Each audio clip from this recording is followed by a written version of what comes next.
This is Gold Reels, American Archives. They took all the Marines, practically all of them. There was a few left on Bataan that couldn't get loose.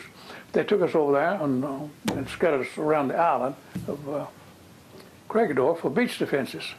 And they had never touched Crécy-d'Or until that day. That was December 29th. And we got over there, and they had a real long string of good-looking barracks up there, concrete buildings, and they told us they were bomb-proof. Well, that made us feel good, you know.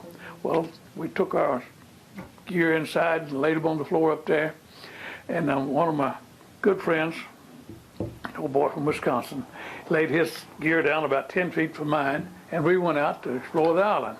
Well, that day those planes came over, and they started dropping bombs on these bomb-proof buildings, and they wrecked it.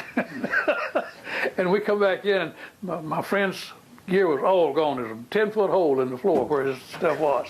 Mine wasn't touched. But before we went over there, I got to tell you this now.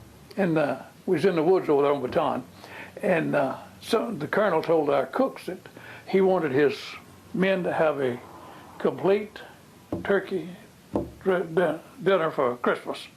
Now, I don't know where those cooks found that turkey. Probably went to Crécy-d'Or and got it. But anyway, they did. They served a complete turkey dinner out there in the woods. Fired up those butane stoves and fed us a good dinner. Some of the old army boys come by, hadn't eaten a week, had to share with them, you know. And every once in a while, I run into one that experienced that, and he'd tell me how he enjoyed that. But that was a good dinner. That may have been the last good meal you had. It was, yeah. Because when we got over there, the Bataan had already been cut back to starvation rations, and we put down to cracked wheat twice a day over there. And I never saw it, but I'd heard that there was some of the laterals in that big tunnel over there just chock full of food.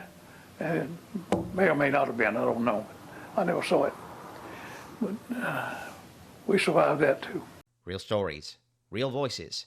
Subscribe to Gold Reels, American Archives, and be part of the legacy.